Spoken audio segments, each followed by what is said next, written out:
What's up, filmmakers? Today I'm going to show you a couple ways that you can improve the way that you hear and edit your audio, and also the best speaker stands you can get for your editing bay.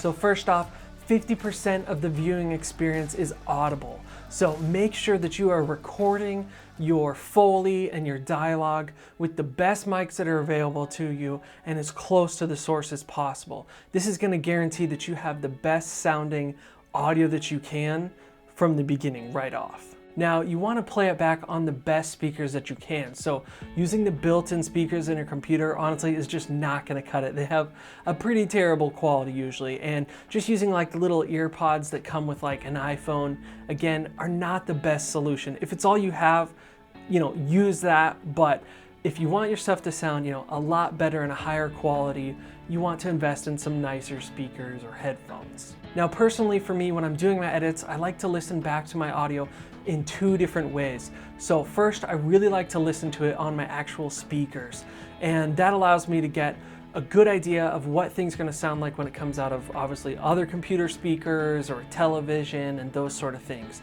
Then after I've gone through the edit in that way, I always listen to it back on my Sony headphones, and that gives me a good idea of course what the experience is going to sound like when someone's listening to my videos with headphones on. Now, when you're using speakers to actually edit the audio in your video, there's one thing that most editors are doing wrong, and that's that they just put their speakers right on top of their desk. And there are a few problems with this. The first one is that the interaction that your speaker has with your desktop is one that actually transforms the way you hear the sound, because there's a lot of vibration and distortion that can happen between your speaker and the actual desk. And that's a problem because you want to hear the truest sound possible so that your mix and everything sounds really good. Another problem is that most everyone just places them right on the desk, again, which is just too low. The sound ends up going beneath your ears, and a lot of times it hits a back wall and bounces back and it reverberates, so you're actually hearing the sound from a secondary source and not directly from the speaker. So what you need to do is raise them up so that the tweeters are actually at the level of your ears. So in order to do this, you're obviously going to need a pair of speaker stands. Now, I'm using the ones from Soundrise and I absolutely love them. They're honestly the best speaker stands that I have found to date. Now, they did send me these to try out, but they are not paying me to say any of this, and these are all honestly the opinions of myself, #not sponsored. The build quality of these stands is incredible. They're made of a super solid metal and then powder coated in this really nice matte black finish that honestly looks so cool and sleek, and they have this really nice Apple-esque look to them, which of course I love too. Now, there are a lot of other speaker stands out there as well, but I've never really been impressed with any of them. I've used the foam ones, and the problem with those is that they're just too wobbly and they don't actually raise the speaker up very high, so they're still not at the level of your ears. Now, I've also used rigid ones that are made of wood, and the problem with those is that yes, they can get them high enough, but it still introduces all those vibrations from the speaker right back down into the desk through that solid rigid stand. That's the awesome thing about the Soundrise speakers, is that they actually have some flexibility and give to them, so that when the speakers get going, they'll actually just have a tiny bit of bounce to them so that that vibration is isolated in the stand and doesn't actually translate down to the desk at all. Honestly, one of my favorite parts about these stands is that they just have so much space under them, so much room for activities. It's honestly one of the best features because you can put like your USB audio interface, or some hard drives, or maybe like a CD-ROM, all these different things that you can store underneath there instead of having all the space taken up by the speakers. I mean, it's just a lot of free real estate, right? It's free real estate. Again with these memes, what's happening? But seriously, it's one of the best features. And another cool thing about it is that they have a hole cut in the background of the stand so that you can actually route your cables through them and get them out of sight and keep your desk looking nice and clean and minimalistic.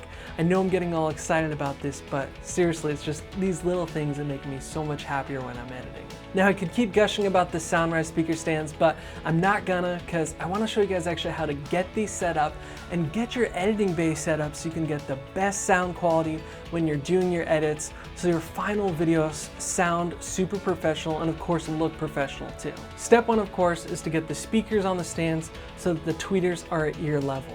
Next, you want to actually angle those speakers so that they're pointing directly into your ears. Now, the way to check that is to obviously sit at your desk and then turn and face each of the speakers.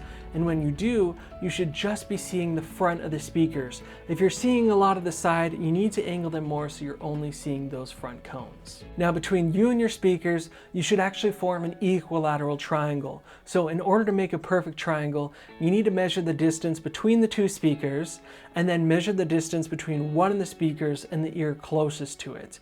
You want those two distances to be exactly the same. You'll have to play with it until you actually get it perfectly the same distance between each of the speakers in each of your ears and then the speakers from each other. Another important thing is that your speakers are not pushed up right against a wall. Now, the reason for that is because, again, it messes with the quality of the sound of those speakers. So you want to keep at least 6 inches between the back of the speaker and the wall.